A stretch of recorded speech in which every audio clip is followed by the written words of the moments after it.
A government secures power for 3 decades by lifting millions of rural peasants out of poverty. 34 years later, that same government sends armed police into the rice paddies to shoot those very peasants, seizing their land for corporate megafactories. To understand exactly how this happened, we have to look at the political chaos of 1975. Prime Minister Indira Gandhi declared the emergency. The emergency was a 21-month period where the Prime Minister suspended elections, ruling by absolute decree. Civil liberties evaporated. The government jailed thousands of political opponents and forced the press to operate under strict censorship laws. By the time elections were held in 1977, the public was furious. Voters decimated Gandhi's Congress Party, creating a massive power vacuum across the country. In West Bengal, that vacuum was filled by the Left Front, a coalition of democratically elected Marxist parties, led by British-educated barrister Jyoti Basu. Basu faced an immediate structural dilemma. He and his coalition had to figure out how to operate a radical, communist administration while strictly adhering to the legal framework of India's capitalist, democratic republic. The Left Front aimed straight at West Bengal's most glaring vulnerability, a deeply unequal, feudal agricultural system, where a select few wealthy landlords controlled almost all the arable soil. In 1978, the government launched their flagship intervention, Operation Bharga.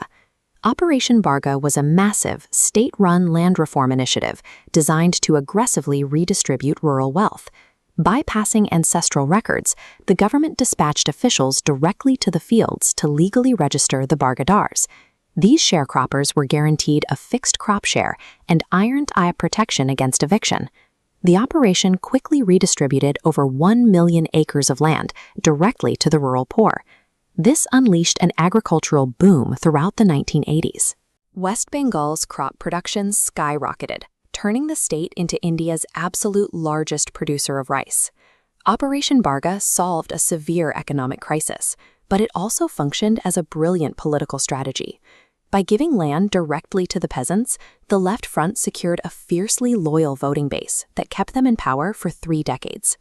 But travel from the thriving rural farms into West Bengal's major cities, and you see a complete collapse in the industrial sector.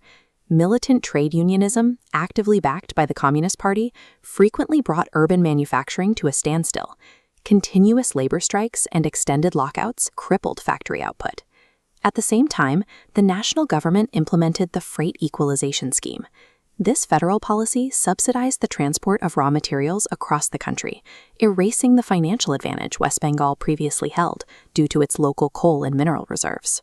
This chart shows the macroeconomic consequence of these policies. You can see the line dropping sharply. West Bengal's share of India's organized industrial production plummets from over 11% down to under 5%, as major industries fled the state for friendlier markets like Gujarat. By the 1990s, the state was split in two. The Left Front had engineered a thriving agrarian economy, but birthed a stagnant, rusting urban sector entirely incapable of generating modern jobs. In the 2000s, Jyoti Basu retired.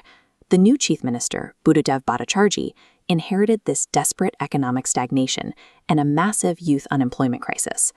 Bhattacharjee attempted a radical, pro-business pivot.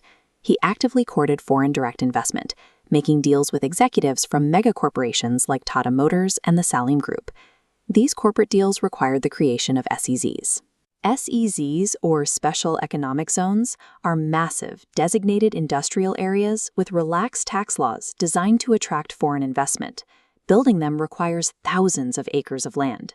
To build these capitalist megafactories, the Marxist government had to begin forcibly seizing farmland from the exact same peasants they had empowered decades earlier during Operation Bharga. In 2007, the tension boiled over in a rural area called Nandigram. Peasants physically blockaded their own villages and dug up roads to fight the state's land expropriation. The communist government responded by ordering thousands of heavily armed police officers to storm the blockades. Officers opened fire, shooting and killing 13 protesting villagers. The bloodshed in the rice paddies immediately shattered the Left Front's moral authority.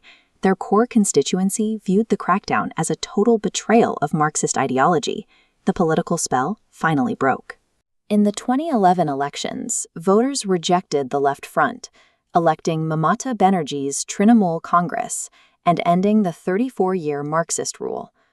The Left Front managed to solve a sweeping 20th-century agrarian crisis through aggressive land reform, but their inability to navigate the industrial realities of the 21st century pushed them to violently turn on their own base, destroying the very movement they spent 3 decades building.